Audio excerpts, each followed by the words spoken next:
Good evening, Clive Hale with ABC Late Edition News. Thank you for joining us. Leading the news tonight, trade with traditional partners or a new alignment in Asia. The Prime Minister urges change, the opposition leader wants caution, and their battle continues to rock back and forth between Australia and Japan.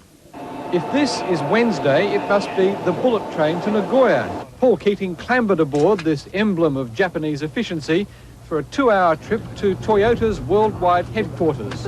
But the Prime Minister couldn't wait that long to resume his anti-Hewson offensive. Pretext, the opposition leader's attack on Mr Keating's rejection of George Bush's recent trade manifesto. This is the trouble about the Liberal Party, of course. They can never think beyond Washington and London. The Prime Minister isn't making any apologies for his declaration that on trade, Australia is now in the Japanese camp. It's simply a matter of arithmetic, he says. Just 12% of Australia's trade is with the United States. Fully 60% is with Asia. We know what's best for us, and Japan knows what's best for it, and it happens to be one and the same thing for both of us. Mr Keating's alignment of Australia with Japan's trading interests, rather than those of the United States, is based on hard figures. Japan is by far our biggest market. 26% of all exports go to Japan, and 600,000 Japanese tourists visit every year. We are the only advanced Western economy to run a big surplus with Japan, in our case $6 billion. Trade with North America is considerably weaker. Only 9% of exports go to the United States. Mr Prime Minister, Mr Keating. Cheers. Accordingly, Mr Keating sees little advantage for Australia in being linked to the proposed North American free trade agreement.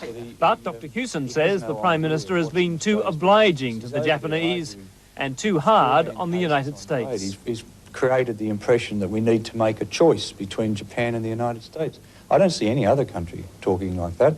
Or this may be a case of politicians in a lather about nothing. The NAFTA agreement, which runs to 2,000 pages, is contentious, may not pass the US Congress, and presidential frontrunner Bill Clinton is lukewarm at best. Just days after voting in favour of the Maastricht Treaty, France is putting European unity at risk on the monetary front. Despite efforts by France and Germany, the French franc continues to slide. The downward pressure has been pushed by speculators who believe that France may be forced to leave the exchange rate mechanism of the European monetary system. That would be a severe blow to the EMS. The Bank of France has raised short-term interest rates and bought heavily to prop up the franc. Tonight's trading should give some indication whether Europe can overcome another financial crisis. What's left of Yugoslavia has reacted defiantly to being tossed out of the United Nations. The Republic's foreign minister said it was neither the end of the world nor the end of Yugoslavia. Serbia and Montenegro had wanted to take over the seat left vacant by the collapse of the old federation, but their plan was thwarted by a final yes vote of 127 to 6. They now have to reapply in their own right.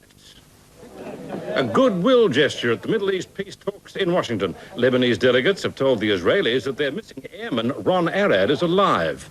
The Air Force navigator was shot down over Lebanon 6 years ago. Since then, his wife and family have heard nothing about him. It's believed Arad is being held in eastern Lebanon by the pro-Iranian Hezbollah group. By discussing Arad, the Lebanese have held out an important peace offering to the Israelis, which could be the beginning of a breakthrough in the Washington talks.